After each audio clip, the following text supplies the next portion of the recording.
UFC 309 wrapped up, and yeah, the Miocic pick was wrong.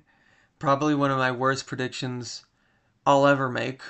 But I mean, I was going off of if Stipe was good, healthy, fast, and he was none of those. So yeah, make sure to like, comment, subscribe, and let's recap this event. Now, this was a pretty decent event, and mainly the Chandler and Oliveira one carried because honestly, that one's severely underrated. That freaking fight was sick. I mean, pe- people like the Guru are comparing it to, what was it, Bilal?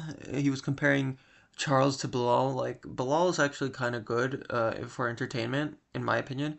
But, I mean, he's no Charles. And this fight was not boring in any sense of the word. And moving on from that, though, is Eduardo Mora versus Veronica Hardy. Now, with this one, it was basically just. I kind of knew that it would be a 50-50 kind of, until, like Veronica Hardy, I had a feeling that she was similar to the skills of Eduardo Mora. Um, though I knew that the size would play a factor. I picked Veronica because I thought she was a little more skilled, but Eduardo Mora has the skill advantage. She just does, and it was proven here that, you know, just looking at the two in the cage, I rewatched most of the fights on the card. Just watching these two, the size difference was clear, and Veronica Hardy was never a big, was it flyweight? Yeah, she was never really big for the weight class, so I was kind of like I kind of knew that, if Eduardo Mora implemented her grappling well, she could win this. It was a close fight, but ultimately, I was wrong here. I thought that Veronica would be able to keep it on the feet enough to win, but yeah, I thought that Eduardo Mora got the decision. And moving on, Oban Elliott, the Welsh gangster. He does look kind of like Chael Sonnen, Honestly, in the face, a little bit.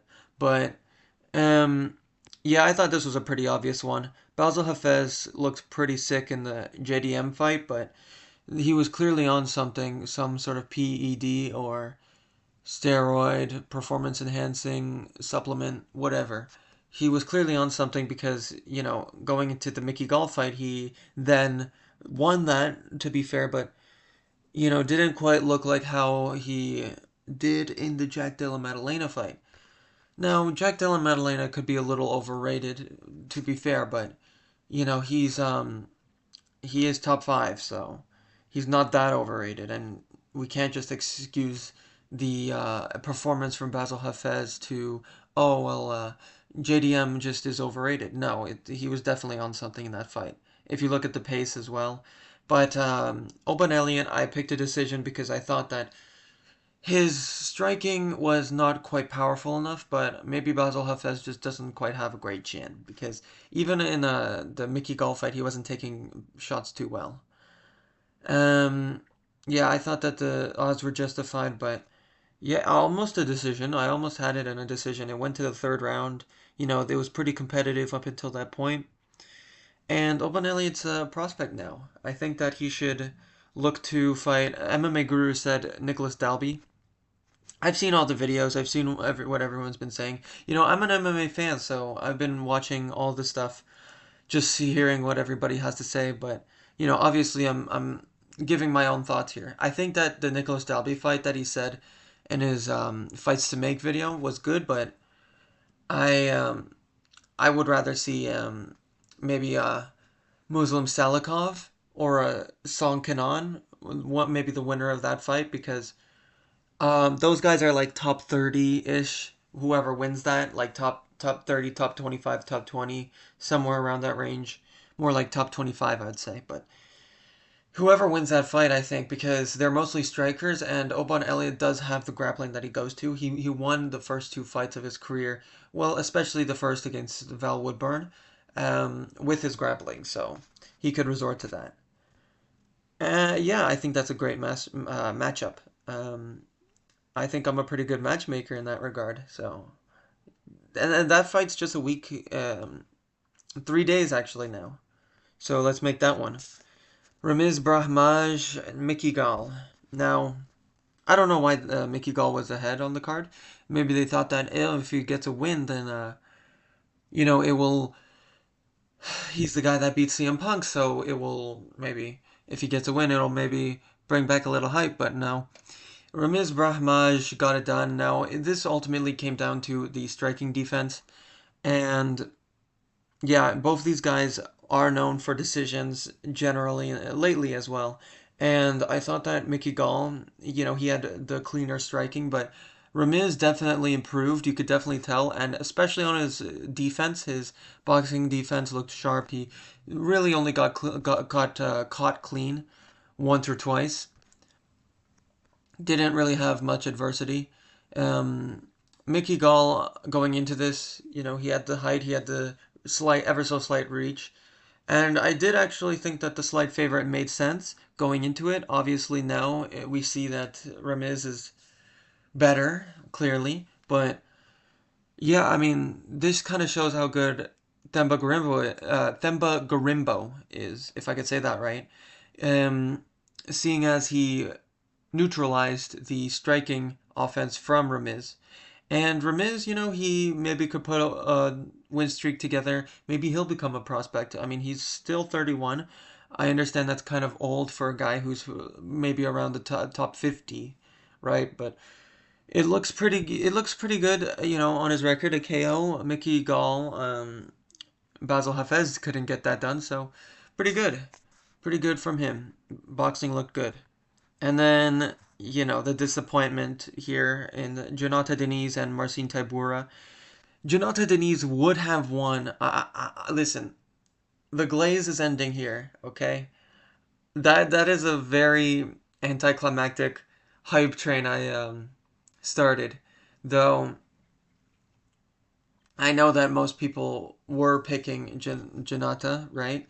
There were some people that were picking Marcin Tybura, and I felt like the disrespect on Janata's takedown defense was too much, and ultimately, yeah, it kind of got exposed. Carl Williams and Austin Lane aren't quite the gold standard that Marcin Tybura is for the grappling, but I mean, when we look at Janata Deniz, he looked decent in the first round, and I still think that he would have won the first round if he disengaged in the grappling. I genuinely do, because he hurt Marcin Tybura in the first round, and he still had the sting on his punches, the pump, And ultimately, he decided to engage in the grappling with Marcin Tybura, and then he got stalled on the ground in the round, and he just couldn't get back up, right? If you go to the rewatch it, honestly. If you go back to the first round, he had 2 minutes. Even the UFC says on the stats, he had 2 minutes of top control. He had control for 2 minutes, and he decided to still engage. In any one of those moments, he had multiple moments when he was on top of Marcin Tybura, or even just maybe even not on top, but he had moments. Well, both and on top, and almost taken control of by Tybura when he was on top, and when transitions were happening in the grappling to Tybura getting on top. There were moments where he definitely could have disengaged and laid it on the feet. This is a fight IQ issue here, and he could still make the top 15, but he's definitely not going to be a title contender. I gotta lay it back, the glaze. I gotta chill out with that, and yeah. I mean, for sure, this is a bit of a fraud check. I think fraud check is used too much as a thing that people say for UFC fights and all that. But yeah, man, I'm a little disappointed, I must say. I mean, this is an issue with these strikers' improvements on the takedown defense, right? If he just gets shown by Daniel Cormier or whoever else, he can be an issue. He could still be there. He could make a case for himself in the rankings, but I don't see him as a title contender. There will be people that are too good in the grappling. He can't make the improvements enough at 33. So disappointing, but another one that was quite disappointing to see was David Onama. Now, he, again, is one of the people that, although I don't like to use the word fraud checked, he kind of got a little fraud checked, okay? Now, David Onama, he was a 900, minus 900 favorite, okay? This should not be a. I think it's silly that a minus 900 favorite is going out there and having the first round token, right? And I also think it's silly that the people who are scoring this fight, most of them, even like the Weasel, gave the first round to David Onama when he got dropped worse. Just look at them. Just look at the reaction. It's just, like David Onama dropped him, yes, but Roberto Romero, even before the like drop, he was landing really nice kicks. Um, Roberto was staying in there, and ultimately, like 29-28 to me. This should not have been that close. Now, Roberto Romero maybe didn't get tested, and maybe when he comes into UFC, which he should be given another chance. When he goes into the UFC, maybe be maybe he'll be tested and not end up. Maybe he'll be like a Basil Hafez, right? Maybe he'll not be any good. But David Onama had good body shots. Like, don't get me wrong, he still looked good. He kind of looked like Adesanya from the Dricus du Plessis fight, but this doesn't look great for him. Gotta be honest. Definitely should have gotten a finish on a guy from like a week's notice, even less than that, I believe. And I got that right, but decision, not great. And then Jim Miller, you see, I was pretty confident in this one. Um, Only reason I picked KO is because Damon Jackson has had devastating KOs to him. And the submission, he's only been submitted one other time. I checked on his stats. He's only been submitted once before Miller got it. So, yeah, it really comes down to like the experience and the clear difference in skill to opposition. Like Damon Jackson is getting flatlined by a Danny Gay, not flatlined, okay, but clearly KO'd by a guy in Danny Gay who would be like let's just be honest, he's like the featherweight version of a Bobby Green. Not in the skill, not in the technique. I'm not saying like that. I'm saying in the sense that they are like a ranking gatekeeper. Like they're a ranking gatekeeper, and it's you see that Damon Jackson doesn't survive well. Jim Miller can. And you just see the veteran like ability in Jim Miller. You see that he's able to lock up these submissions. He said that he worked on the guillotine for 5 to 10 years. He didn't get it, but now he just can lock up submissions like crazy. Submissions are actually his most amount of wins, I believe. And you see that in his performances that the submissions really. If he went for more of a jiu-jitsu, wrestling, grappling sort of fight against Bobby Green, maybe it could have went a little differently. I'm not saying that he would have won, but like he's a great grappler, and I just thought that Damon Jackson's chin wasn't going to be able to take a Jim Miller overhand.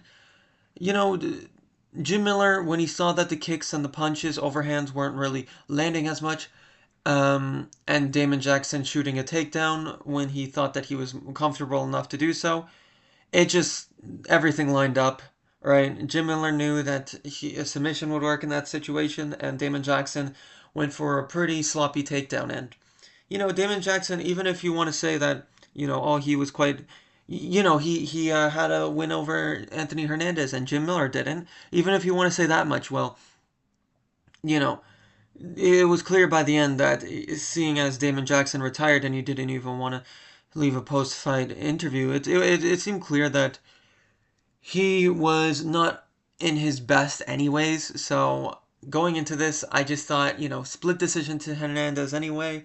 He was coming off of 30-27 to Shepe Mariscal, and he kind of has a similar build to Jim Miller. So I thought there was too many things that went against him.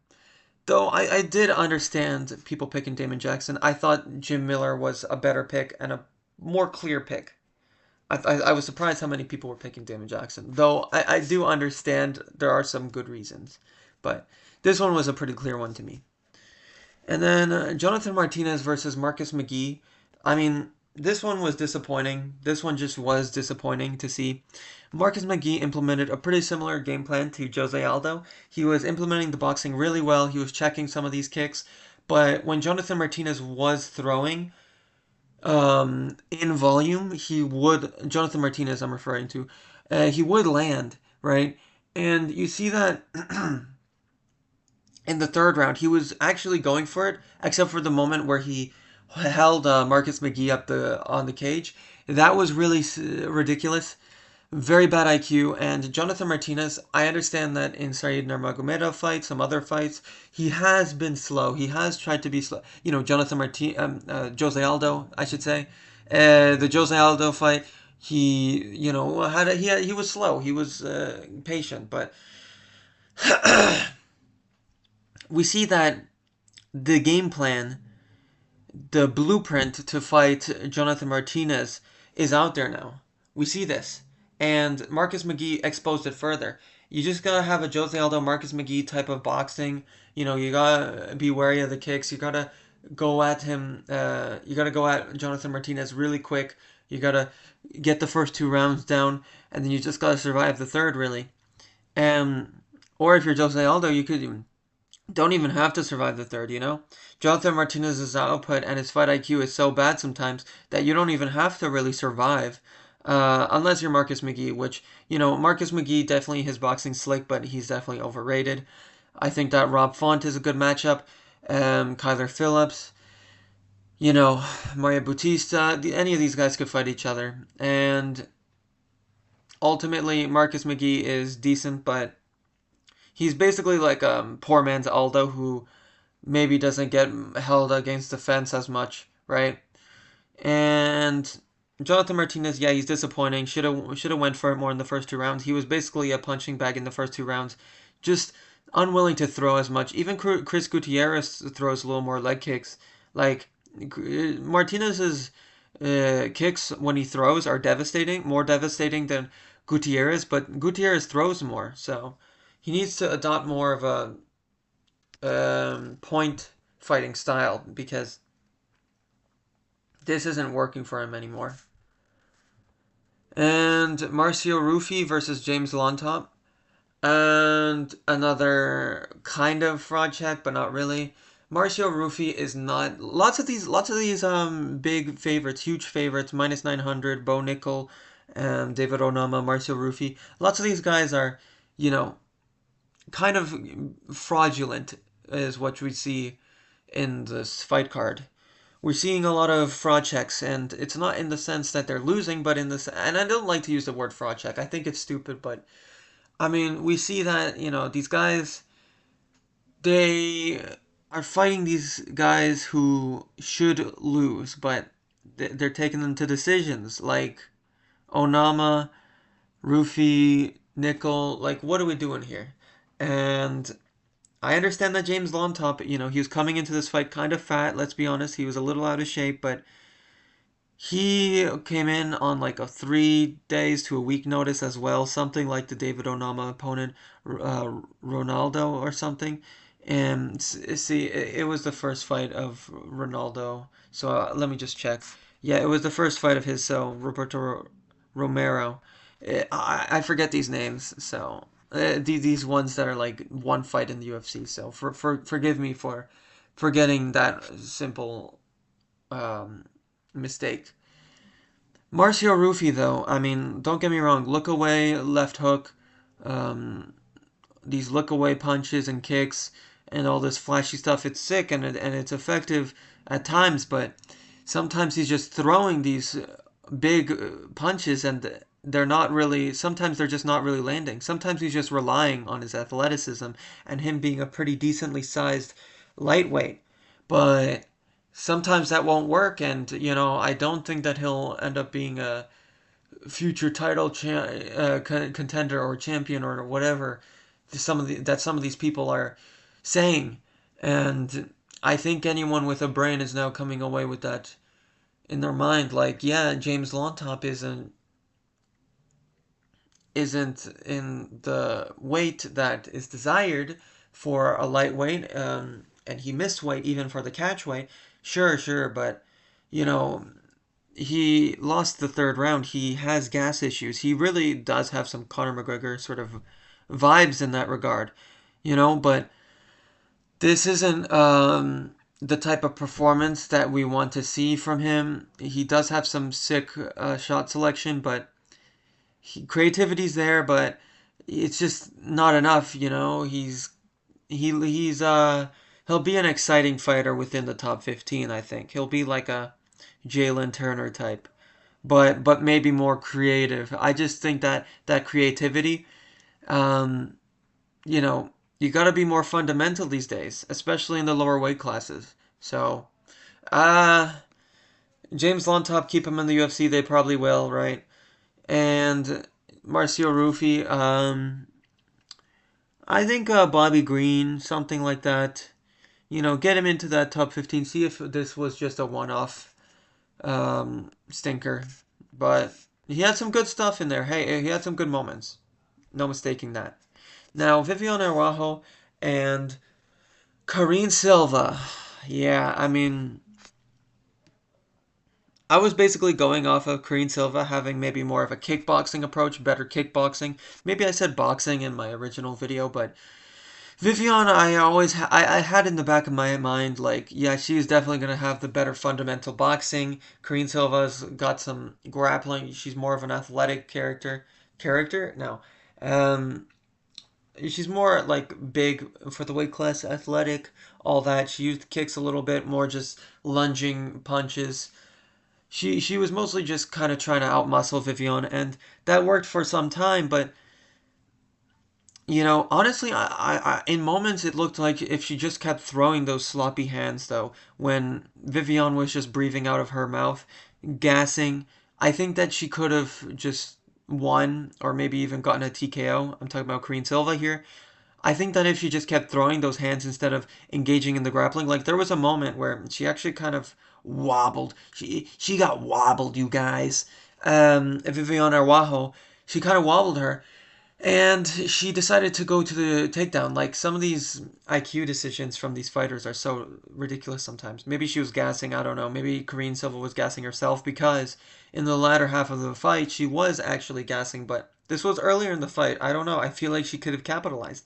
Certain fight decisions on this card were really bizarre, but and Jim Miller should be higher up, right? Yeah, and so with Paul Craig and Bo Nickel, um, this one was another. I don't know what else to say other than fraud check. Like, there's better words to use for fighters who didn't perform as they should have, but clearly got the win. It's not a fraud check, but the point here still stands. Bo Nickel should have done way better than he should have. I actually thought that the first two rounds were quite 50-50. Definitely Bo Nickel won. I would give one of the first two rounds to Bo Nickel, and the third was clearly his, but I mean, definitely not justifying a minus 1350. That's for sure. And, Paul Craig, he had some body kicks, right? But then Bo Nickel was just trying to get that KO, but it wasn't really landing. And he was kind of whiffing a lot on these shots. He was kind of missing.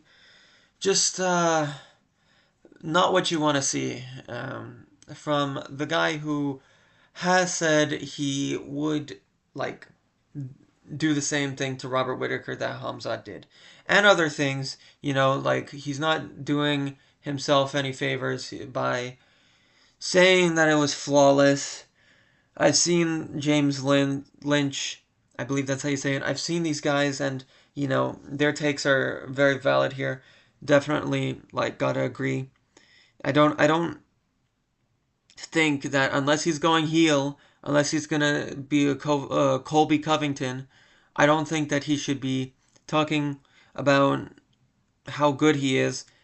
If he's gonna play it into a character, then that's a different story, right? But as of right now, he needs to fight some other guys like Junior Park, some other guys that are like just outside the top 15 or top 20, something around that range. Maybe maybe because he might not be quite as good in the grappling. Maybe he'd do Roman Kopylov, but yeah, definitely lots of guys in the rankings are gonna cause problems for him, and it's not the hype train it was. So disappointing there. And this was the one that carried the card. I heard MMA Guru talking about how this is like a Bilal Muhammad performance. I disagree. I think that Charles Oliveira looked like his vintage self, but smarter. And Bilal Muhammad's definitely still quite entertaining, don't get me wrong. But Charles Oliveira definitely put on a much more impressive pace and patience, and he was calculated. I think that he could arguably beat Islam Makhachev at this point, and even Arman. Arman might be able to hold him down and them work them elbows better, but just because he's like a really really insane wrestler, Arman. And Michael Chandler, he always has that X factor, but he was kind of trying to see if patient Chandler is a thing that works, and unless your goal is to try and survive through all the rounds and get more fight time in the octagon, yeah, I guess it works. But if you're trying to win, be a little more reckless. I would say that there is a good balance between him being reckless and him being calculated. I just think that in this fight he was trying to be a little too patient and he left himself no opportunities. And then when he actually did swing, he was worried about like getting taken down or something like that.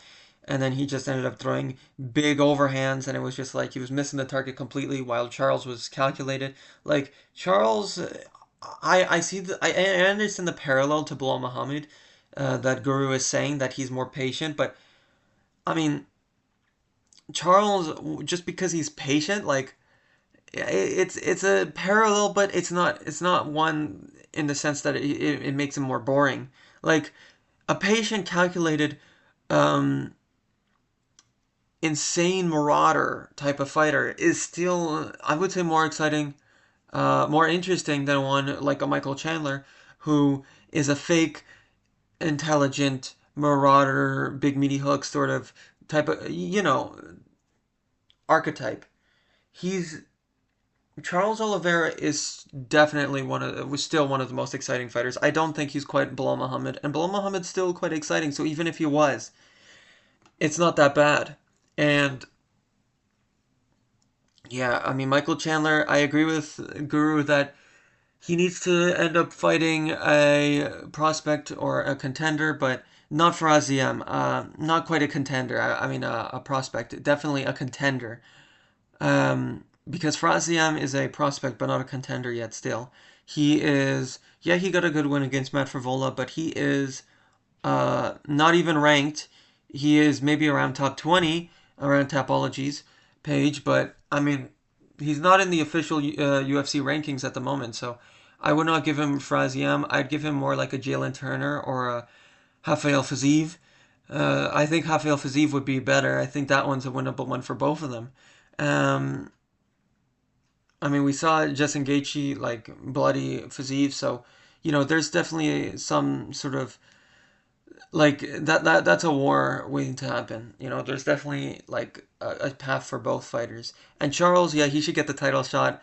I disagree with Guru. I understand win streaks are good, but it makes sense to have a win streak, and you'd want a win streak for a fighter going into a title fight. But I mean, he had a split decision against Arman Tsarukyan, which I mean, most people, not most people, but it was kind of split. There were some people that think that he won against Arman. I don't think so, but Charles then, went on to have a pretty dominant performance, except for the last round against Michael Chandler, and he still had an injury and got cheated a bunch with the eye pokes, the cage grabs, the back of the head shots, right?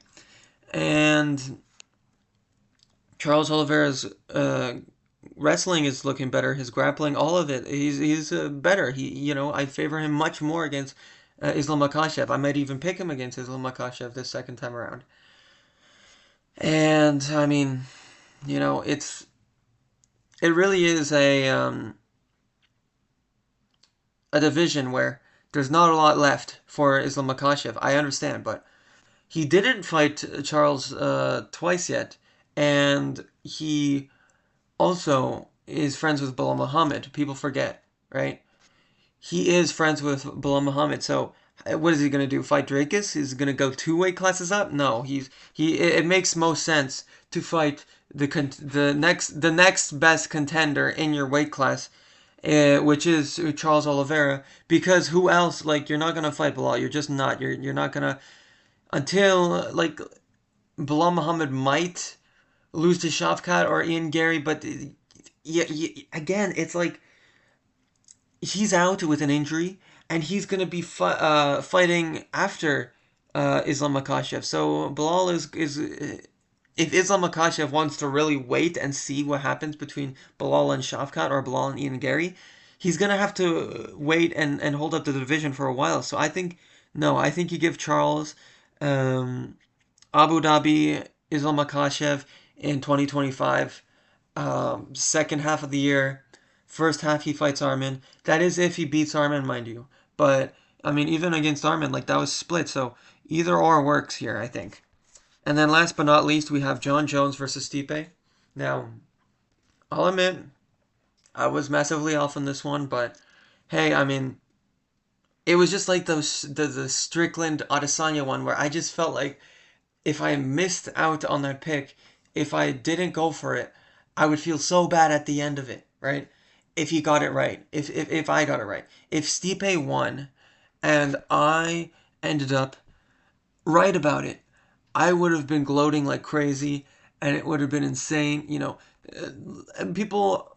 There's no reason to gloat about Jon Jones's win. Like everybody knew going into this that Jon Jones would win, and even I had this like feeling like, yeah, I kind of feel like he'd win, but I just had to pick Stipe because of the style and the fact that it was one of those Strickland Adesanya moments to me where it just felt like an upset waiting to happen. But Stipe was as slow as a plank of wood. He was as sturdy as he looked slow. That's what I'm trying to say here. I'm trying to come up with these. Oh, he looked like this. He was slow. He was slow, and his leg kicks looked stiff. He, but Tom Aspinall, like, I'll get into that, but Stipe really, she really showed. What Stipe really showed to me is he showed the 3.5 years off, as well as the KO loss to Francis Ngannou is what is the issue, because Stipe definitely looked better in his older fights. I like MMA Joey, but I have to call him out here in this regard, saying that any version of Stipe would have lost to Jon Jones, and Tom Aspinall has a puncher's chance, and that's it. Like, Jon Jones is a special fighter, I'll give him that, but I mean that's obvious. We know this, but this isn't a hot take. What what doesn't make sense to me is looking at this version of Stipe, looking at the older versions, which I've done now, Francis Ngannou one and DC in the trilogy, DC in the second fight. What I don't get is looking at that Stipe, looking at the modern one, and saying that it doesn't matter what Stipe showed up, he would have gotten annihilated anyway, and this and that. Stipe actually made the second and third rounds close until he got body kicked. And Jon Jones didn't look like, after the first round, I'll admit that was a 10-8. And, that's obvious. And he would have, yada, yada, yada. If he had 10 seconds more, he probably would have TKO'd him, Stipe. But he probably would have TKO'd Stipe. But this is old man Stipe, and I didn't think that it would be this old. If it was same, I was. This is why I was picking him. If I know I said, oh well, it was the odds and all this, and he had the style, and those are both true. But he was too old. He was too old to implement his boxing. His punches looked so slow. It looked like he was fighting underwater in slow motion. And this was even before he got one of the teep kicks or the body kicks, whatever. This was before any of that. And his leg kicks looked like he couldn't reach above the waistline. Like Guru's right there. A lot of things he was right about here, I must say. He might not have gotten a lot of picks right either on this card, but one thing you've got to say is he does predict the rhythm of a fight quite well. And he did predict a spinning back kick from Jon Jones. He did predict that in the Tom Aspinall interview. Quite well, actually, as well. And against Tom Aspinall, I just see like if Stipe is landing in those areas, like Tom is gonna KO him. I truly believe that. And people also say like, oh, I could see Tom wilting, or the I could see him wilting. Like there's Jon Jones definitely has a really good chance. I'd pick Tom Aspinall, but people are saying, oh, Tom Aspinall would wilt. Maybe early on in the first round if he was just getting destroyed in the same sense that Stipe is, but Tom Aspinall in the later rounds, I honestly think I'd favor him. I know that this is Andrei Arlovsky, but he honestly kind of is similar to Stipe at this point in their careers. And if you look at that fight in the second round, he was shooting takedowns and getting the rear naked choke, and he was still comfortable at range just fine. And I know that the championship rounds are different, but it's it's worrying for as a matchup for me as a looking in from a fan perspective for Jon Jones. Now, people would say also like I don't like this from MMA Joey saying, oh, if you think that like Tom Aspinall is going to run through Jon Jones or KO him or this or that, or you think he's going to win. I think you're just a Tom Aspinall fan or you're a Jon Jones hater or you're biased or something along those lines. No, I actually like Jon Jones. I kind of okay. I definitely think that there's some bad things that he's done, but I like his. I like the little Trump dance he did at the end. You know, I like his outwards sort of appreciation for Christianity and expressing his faith. But uh, to say that people who are picking Tom Aspinall are just biased. Like I see these fights, and I've watched tape a lot recently of these two fighters because I was really anticipating this fight because I actually thought that Stipe would seeing how focused Stipe was. He was talking like how he did in the DC fight. He was talking like how he did in the Francis Ngannou first fight. You know, he was very like calm and measured. He was like not he looked focused. He was not overlooking or underlooking Jon. He just looked just right in the sort of way he was talking. But I mean, yeah, it's just I was basing it off that, and it clearly wasn't like that. He just looked so much crisper. He looked so much more fast twitch in his older fights, and for anyone, you know, MMA Joey to say, listen, I like him. Honestly, I like his content. He does say a lot of good things. He does say a lot of things that are right, things that are true. But I can't agree on this point that you know Jon Jones beats anyone. Like, where did this come from? I mean, this is like no actual analysis. Like, this is Glaze. I know that my Jailton Almeida prediction, or no, Janata Diniz prediction, can't believe I got those wrong. I know that that prediction was a big Glaze. I fully understand, and I know that Jon Jones is actually one guy that you could Glaze, absolutely, and he's a great talent, but I mean, it's ridiculous to say that at this age, where yes, 42 and 37 are kind of old now at this point in the top of the heavyweight division, it is kind of insane to say that all Tom Aspinall has, or anyone has for that matter, is a puncher's chance. That's kind of crazy to me. That's like saying, oh, he'd completely outskilled Tom Aspinall in every facet of the game. These takes are a little crazy.